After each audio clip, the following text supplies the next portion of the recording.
He'd rejected every woman his father threw at him for 15 years.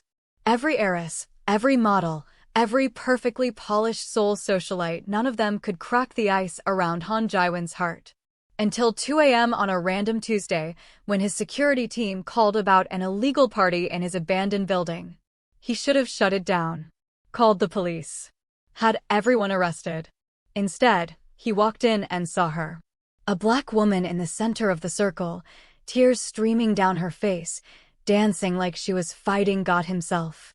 Her natural hair wild, her body moving with a raw power that made him forget how to breathe. She'd been in Seoul for exactly 6 hours. He'd been emotionally dead for 15 years.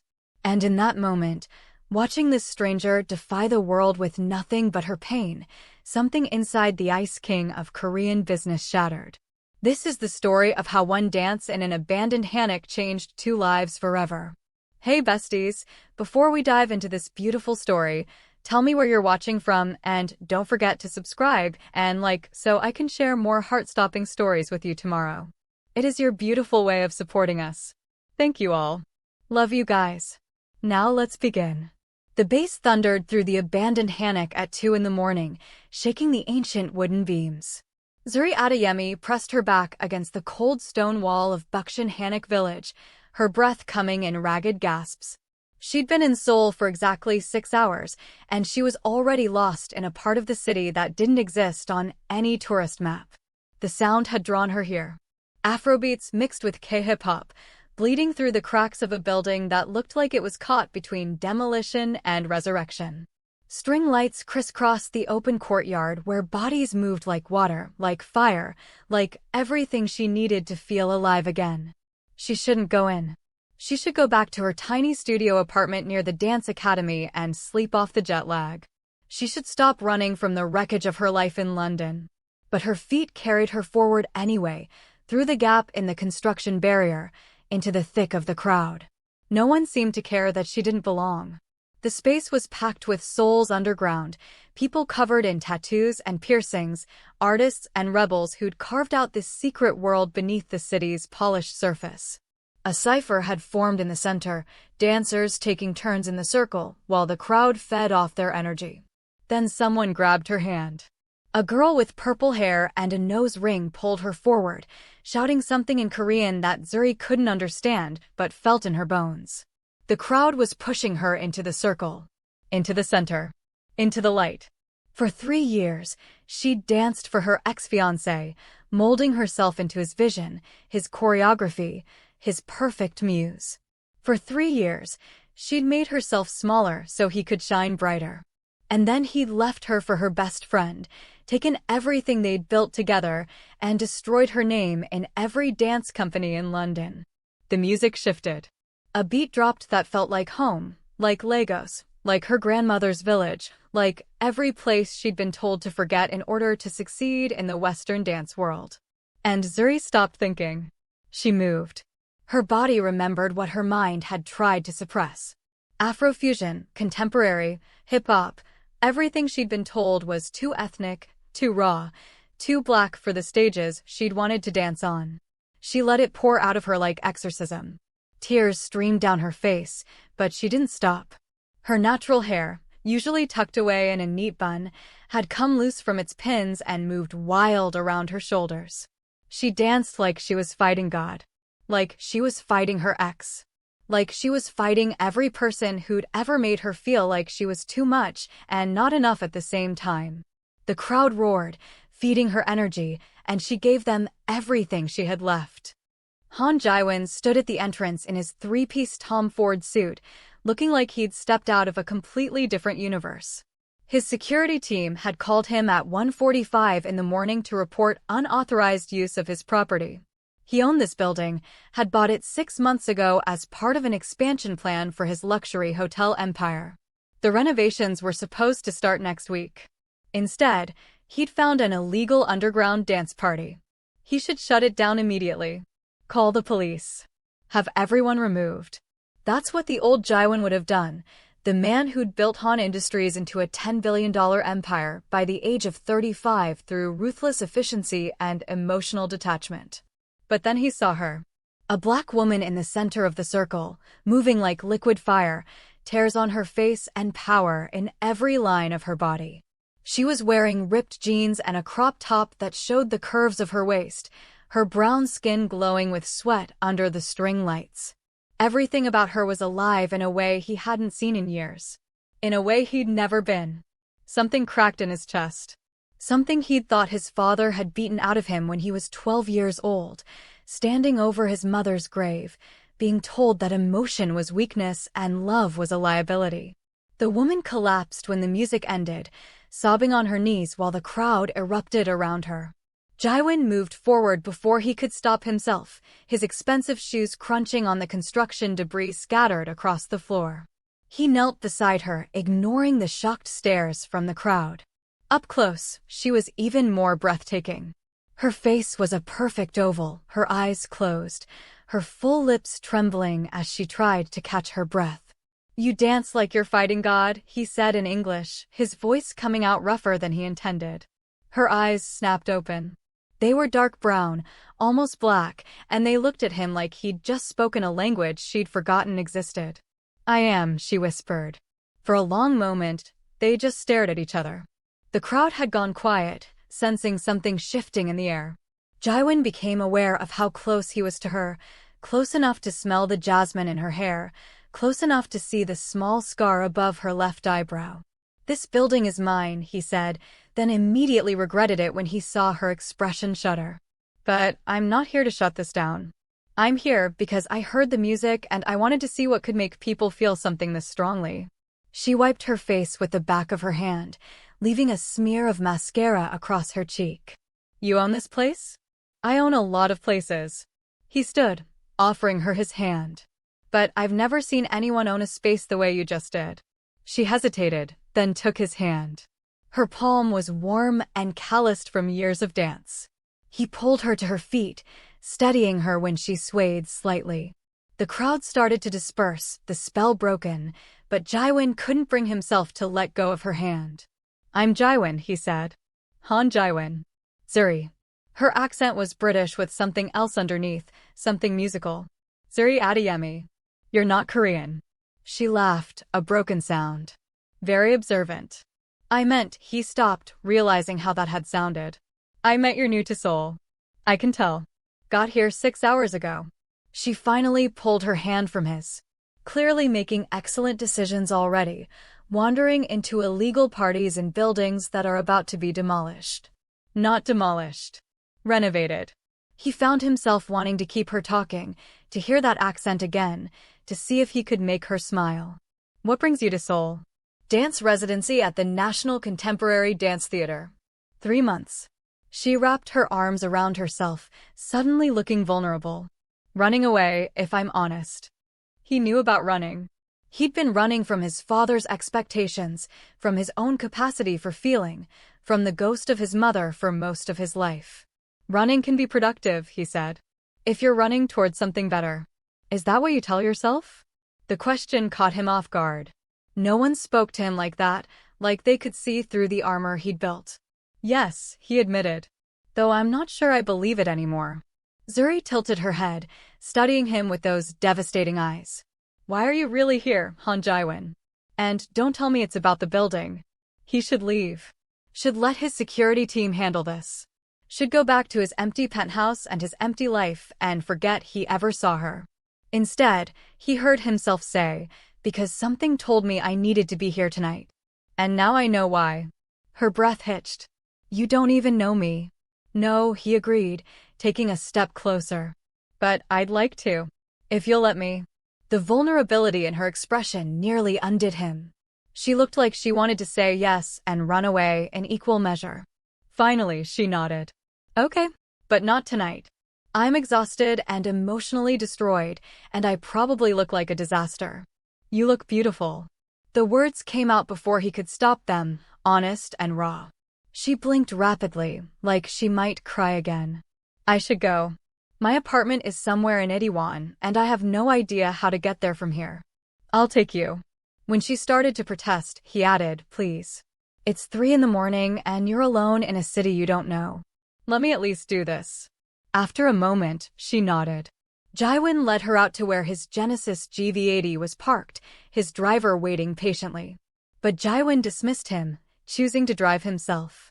Something about this moment felt too private, too important to share with anyone else.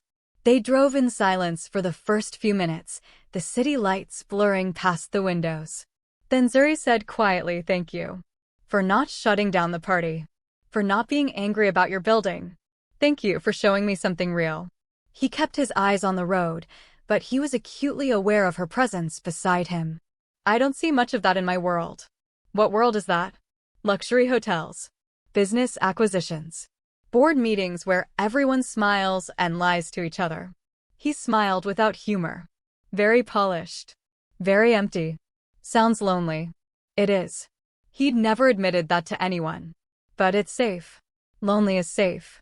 Zuri was quiet for a moment. Then she said, "I thought safe was what I wanted too. I spent 3 years with someone who was safe, predictable, respectable. He was a famous choreographer in London. We were supposed to get married last month." Jiwon's hands tightened on the steering wheel. "What happened?" "He left me for my best friend. 3 days before the wedding." Her voice was flat, like she'd told this story too many times already. "Then he blacklisted me from every major dance company in the UK, said I was difficult to work with, too emotional, too unprofessional. So I ran. Applied for this residency in Seoul where no one knows me and no one cares about my ex's lies." Rage, white-hot and unfamiliar, flooded through Jiwon. "He's a fool. He's successful. He's still a fool." Jiwon pulled up to her building in Itaewon, but didn't unlock the doors yet. "Anyone who had you and let you go is the biggest fool in existence." She turned to look at him, her eyes wide. "You don't know me well enough to say that. I know you dance like you're fighting God. I know you cry without shame. I know you went to a foreign country alone to rebuild your life after someone tried to destroy it. I know you're strong enough to start over." He met her gaze. "That's enough for now." Zuri's voice came out barely above a whisper. "Why do I feel like I've known you longer than 3 hours?" "Because some people recognize each other." Jiwon reached out slowly, giving her time to pull away, and tucked a strand of her hair behind her ear. "Like our souls have been waiting." She leaned into his touch for just a moment before pulling back. "I should go before I do something stupid." "Like what?" "Like kiss you." She said it so honestly it made his heart stop.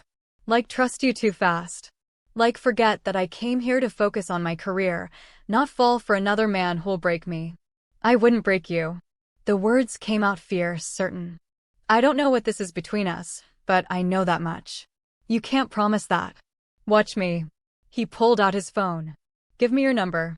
Let me take you to dinner tomorrow. Let me show you Seoul. Let me prove I'm not him." She hesitated so long he thought she'd refuse. Then she took his phone and typed in her number. "1 dinner. That's all I'm promising." "1 dinner," he agreed, even though he knew it was a lie. 1 dinner would never be enough. Not with her. Zuri got out of the car but leaned back in before closing the door. "Han Jiwon." "Yes. Thank you for seeing me tonight. Really seeing me." She smiled, small but genuine. "That might sound strange, but you're the first person in a long time who looked at me like I was someone worth knowing." Before he could respond, she was gone, disappearing into her building. Jiwon sat in his car for 10 minutes after she left, his heart pounding in a way it never had before. He'd built an empire by never taking risks on things he couldn't control. But Zuri Adeyemi had just walked into his life and made him want to risk everything.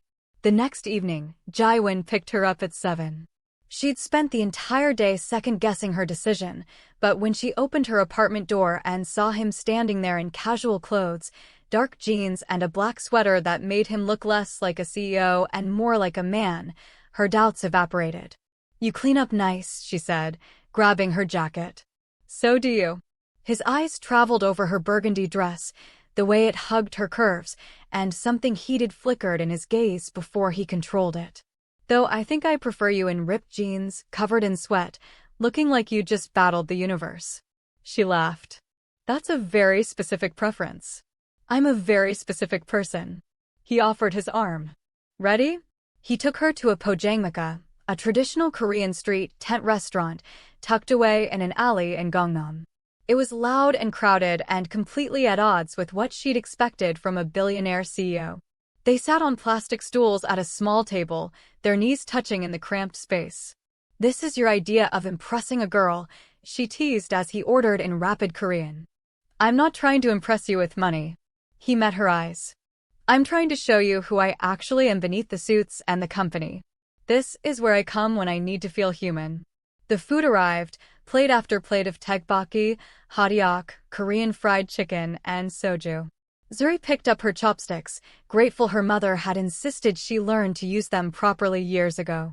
They ate in comfortable silence for a while before Jiwon said, "Tell me about Nigeria." "What about it?" "Everything. Your family. Your childhood. Why you dance." He poured them both soju. "I want to know all of it." So she told him. About growing up between London and Lagos, never quite fitting in either place. About her grandmother teaching her traditional Nigerian dances in the village. About her mother pushing her toward ballet and contemporary because those were the forms that got scholarships. About finding her own style somewhere in the middle, fusion that honored both parts of her. "But the dance world in London is very white," she said, taking a sip of soju and wincing at the burn. "I spent years making myself fit into their boxes. Straightening my hair. Dimming my style. Dating David because he was the right kind of person to be seen with." "David is the ex?" "David fucking Lancaster, yes." She laughed bitterly. "Sorry. I shouldn't curse." "Curse all you want." Jiwon's jaw was tight. He deserves every curse and then some. The worst part is I saw it coming and ignored it. The late nights he spent with my best friend, rehearsing. The way he started criticizing my dancing, saying I was too much, too passionate, too emotional. The way he touched me like I was a stranger toward the end. She set down her chopsticks. I ignored it all because I'd invested 3 years and I didn't want to start over. Jiwon reached across the table and took her hand. His palm was warm, his grip steady. Starting over is terrifying. But sometimes it's the only way to find what you actually deserve. "Is that what you're doing?" she asked. "Starting over?" "I don't know yet." He traced patterns on the back of her hand with his thumb, the gesture absent but intimate. "I've spent 15 years building walls. Rejecting every woman my father tried to match me with. Convincing myself that being alone was stronger than being vulnerable. And then I saw you dance and something just broke open inside me." "That's intense for someone you just met." "I know." He smiled, self-deprecating. "I sound insane. You can leave right now and I wouldn't blame you." But Zuri didn't want to leave. She turned her hand over so their palms pressed together, fingers interlacing. "I don't think you're insane. I think you've been lonely for so long you forgot what connection feels like. And I think I have too." They stayed at the Pojangmaka for 3 hours, talking about everything and nothing. He told her about his mother's death, his father's coldness, the sister he'd pushed away because love felt too dangerous. She told him about the racism she'd faced in London, subtle and overt, the ways she'd been exoticized and fetishized and made to feel like she'd never truly belong. "Does it happen here too?" he asked quietly. "In Seoul?" "I've only been here 2 days," she said. "But yes. People stare. On the subway today, someone touched my hair without asking. Another person took my photo like I was a tourist attraction." His expression went dark. "If anyone touches you without permission again, call me immediately." "Jiwon." "I'm serious, Zuri." His grip on her hand tightened. "You deserve to be treated with respect. And if people in this city can't do that, they'll answer to me." The protectiveness in his voice should have felt overwhelming, but instead it made her feel safe. Seen. Valued. "Okay," she said softly. "I'll call you." They left the restaurant near midnight. Jiwon drove her home again, but this time when they reached her building, neither of them moved to get out of the car. The air between them felt electric, charged with everything unspoken. "Can I see you again?" he asked.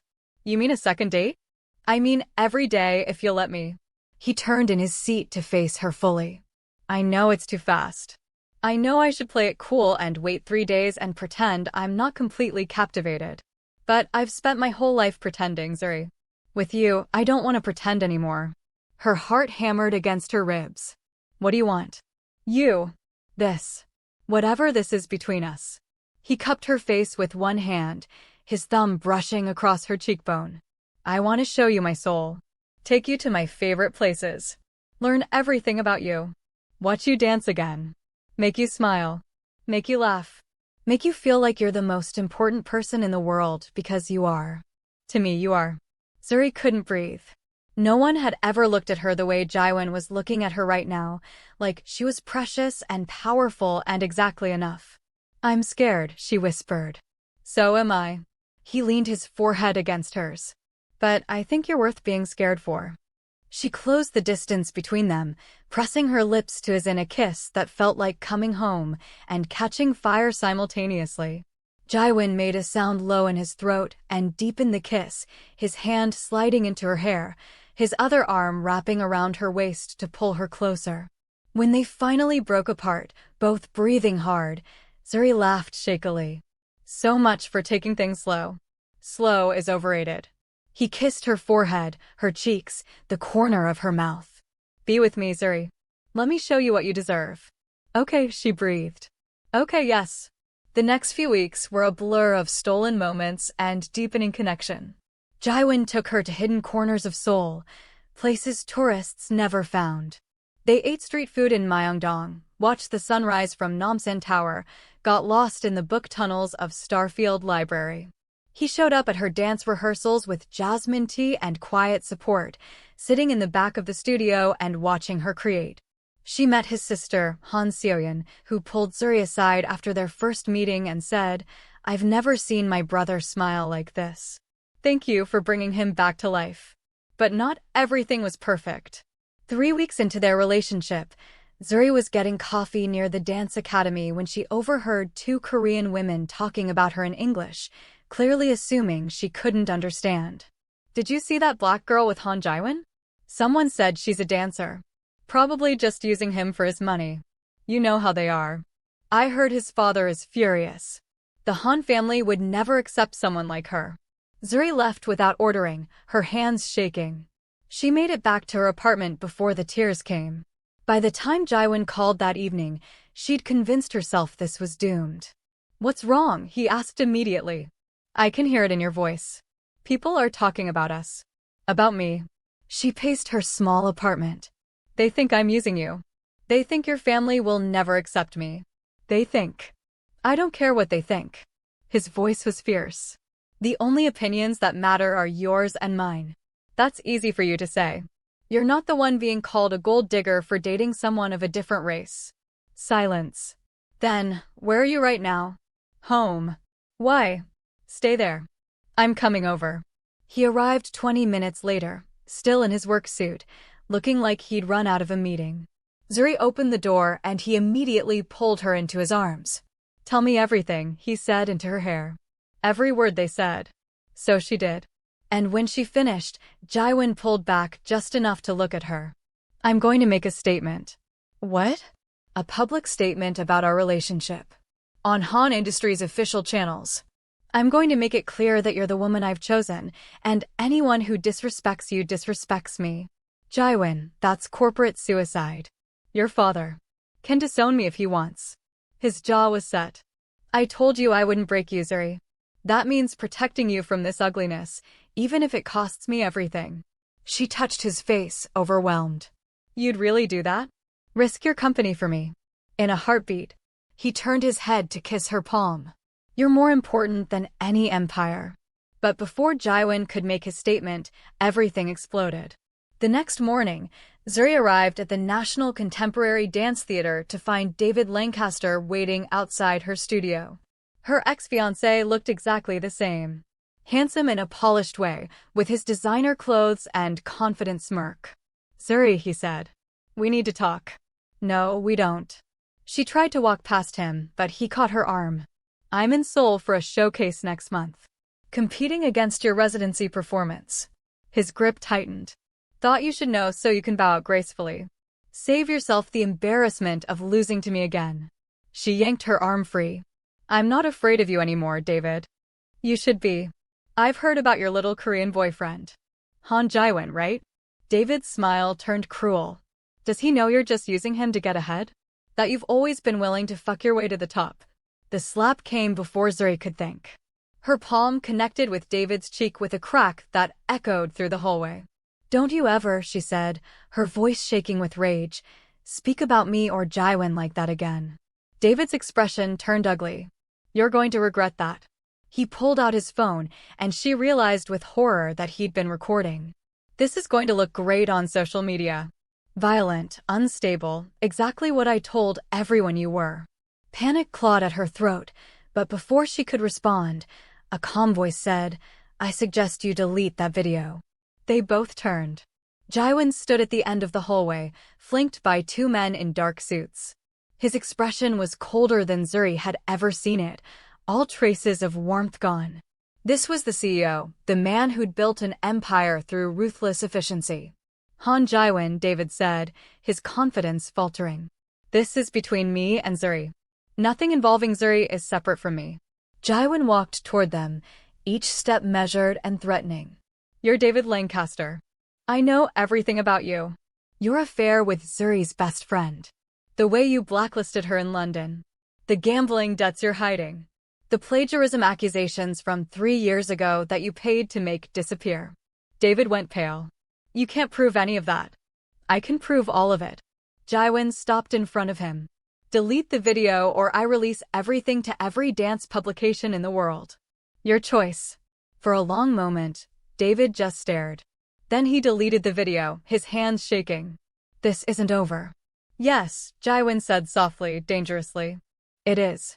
If you contact Zuri again, if you come near her, if you even speak her name, I will destroy your career so thoroughly you'll never work again. Not in London, not in Seoul, not anywhere. Are we clear?" David nodded and fled. The moment he was gone, Jiwon's expression softened. He turned to Zuri. "Are you okay?" She launched herself at him, wrapping her arms around his neck. He caught her easily, holding her tight. "How did you know?" she asked. "Seoul called me." She saw him outside the theater and had a bad feeling. He pulled back to check her face, her arms, making sure David hadn't hurt her. "I should have gotten here sooner. You got here exactly when I needed you." She kissed him, pouring every ounce of gratitude and love into it. When they broke apart, she said, "I love you. I know it's only been a month, but I love you, Han Jiwon." His eyes widened. Then a smile broke across his face, genuine and unguarded and beautiful. "I love you too. I've loved you since I saw you dancing like you were fighting God." They stood there in the hallway, holding each other, neither of them caring who saw. For the first time in her life, Zuri felt completely safe, completely seen, completely loved. But the fight wasn't over yet. If you're still with me, drop a comment and tell me your favorite moments so far. And don't forget to hit subscribe because this story is about to reach its most intense climax. 2 weeks before Zuri's showcase, everything fell apart. She arrived at the theater to find her equipment destroyed. Costumes shredded. Music files corrupted. The stage she'd been promised had been double-booked for a corporate event. Everything she'd worked on for 3 months was gone. She called Jiwon, her voice breaking. "Someone sabotaged me. Everything's destroyed. I'm on my way." He was there in 15 minutes, taking in the wreckage with cold fury. "David. Has to be." Zuri sank onto the ruined stage, her head in her hands. "I can't rebuild this in 2 weeks. It's over." "No." Jiwon knelt in front of her, lifting her chin. "It's not over. I'm going to fix this." "How?" "The showcase is in 14 days. Let me worry about that." He pulled out his phone and made a series of rapid calls in Korean. Within an hour, his entire network was mobilized. Han Industries' event planning team, the best costume designers in Seoul, tech specialists, lighting experts, all working to rebuild what David had destroyed. Jiwon rented out an entire private theater for Zuri, one even better than the original venue. He hired a new tech team to restore her music files from cloud backups. He commissioned new costumes from designers who'd worked with Beyoncé and Rihanna. He did all of this without asking for credit or recognition, simply because she needed it. "Why are you doing this?" she asked on the night before her showcase, watching him coordinate last-minute details. He stopped and looked at her. "Because you deserve to shine. Because your art matters. Because I love you and I will move heaven and earth to see you succeed. Your father called me, she said quietly. He offered me 5 million won to leave Korea. To leave you. Jiwon's expression went deadly still. What did you say? I told him his son is worth more than any amount of money he could offer. That I love you and nothing will change that. She took his hands.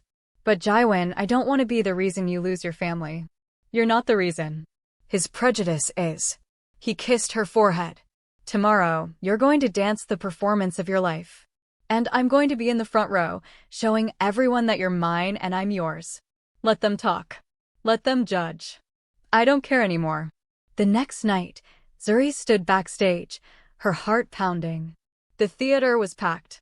Industry professionals, critics, dancers from across Asia, and somewhere in the audience, David Lancaster. And Jiwon.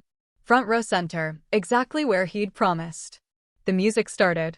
Zuri stepped onto the stage in a costume that honored both her Nigerian heritage and her contemporary training. The piece she'd choreographed was called Unbreakable, and it told the story of a woman who'd been shattered and rebuilt herself stronger. She danced like she was fighting God again. Like she was fighting every person who'd ever told her she wasn't good enough, wasn't the right color, wasn't the right type. She danced for her grandmother in Nigeria, for her mother in London, for every black girl who'd been told to make herself smaller. And she danced for Jiwon, the man who'd seen her at her lowest and chosen to lift her up. When the final note faded and she held her last position, the theater was silent for 3 heartbeats. Then the audience exploded. Standing ovation, people crying, critics already typing on their phones. It was everything she dreamed of and more. But the only person she saw was Jiwon. He stood in the front row, tears streaming down his face, looking at her like she'd just given him the world. When she took her bow, he was the loudest one applauding. Backstage, he swept her into his arms and kissed her breathless. You were magnificent, he said against her lips. You were absolutely magnificent. I couldn't have done it without you. Yes, you could have. He pulled back to look at her. You're the strongest person I know, Zuri Adeyemi. But I'm glad you didn't have to do it alone. David tried to approach her at the after-party, but Jiwon's security team blocked him. She heard later that David's own showcase had been a disaster, that multiple publications were investigating the plagiarism allegations Jiwon had mentioned. She felt no satisfaction in his downfall, only relief that he could no longer hurt her. 3 months later, Jiwon took her back to Bukshan Hanok village, to the building where they'd first met. It had been fully renovated now, transformed into a beautiful cultural center. I want to show you something, he said, leading her inside. He'd turned the main space into a dance studio. State-of-the-art floors, mirrors, sound system, everything a choreographer could dream of. It's yours, he said. Your own company. Your own space to create whatever you want, train whoever you want, be as authentically yourself as you want. Zuri couldn't speak. She walked through the space, touching the bars, looking at the name etched on the glass doors. Adeyemi Dance Collective. You deserve your own empire, Jiwon said, coming up behind her and wrapping his arms around her waist. One where you make the rules. One where young black dancers can see themselves and know they belong. She turned in his arms, tears streaming down her face. Thank you. For seeing me. For believing in me. For loving me exactly as I am. Always. He kissed her. Now I have one more thing to show you. He led her up to the roof, where string lights had been hung just like that first night. A small table was set up with champagne and flowers. And in the center of the table was a velvet box. Zuri's heart stopped. Jiwon. He got down on one knee, opening the box to reveal the most beautiful ring she'd ever seen. Zuri Adeyemi, you walked into my life dancing like you were fighting God, and you woke up my heart after 15 years of sleep. You've shown me what love looks like, what bravery looks like, what it means to be truly alive. I want to spend the rest of my life watching you dance, supporting your dreams, and building a family with you. Will you marry me? Yes. She dropped to her knees in front of him. Yes, yes, 1,000 times yes. He slipped the ring on her finger and kissed her as the Seoul skyline glittered around them. This wasn't the ending she'd expected when she'd fled London broken and alone. But it was so much better than anything she could have imagined. They married 6 months later in 2 ceremonies, one Nigerian traditional and one Korean. Jiwon's father didn't attend, but Seoul did, crying through the entire thing. Zuri's mother flew in from London and immediately adopted Jiwon as her son, much to his shy delight. The Adayemi dance collective flourished, becoming a haven for dancers of color in Seoul. Zuri choreographed pieces that won international acclaim. Jiwon continued running Han Industries, but with a warmth his employees had never seen before. His reputation shifted from the Ice King to the CEO who fell for a dancer, and he wore it proudly. A year after their wedding, Zuri stood in their penthouse bathroom, staring at 2 positive pregnancy tests. When she showed Jiwon, he picked her up and spun her carefully, then immediately set her down. Should I be doing that? Is that safe? What do pregnant women need? I'm calling my doctor. I'm calling 10 doctors. She laughed, watching the man who commanded boardrooms panic over her pregnancy. I love you so much. I love you more. He placed his hand on her still flat stomach. Thank you for giving me everything. A home. A heart. A reason to believe in magic. Their twins were born 9 months later, a boy and a girl with Zuri's curls and Jiwon's eyes. They named them Zina and Jiho, and watching Jiwon hold his children with tears streaming down his face, Zuri knew their story had come full circle. This was their love story, and it was perfect. If this story touched your heart, please hit that subscribe button, drop a like, and comment telling me what you loved most. Share this with someone who needs to believe in second chances and love that heals. Thank you for being here, and I'll see you in the next story.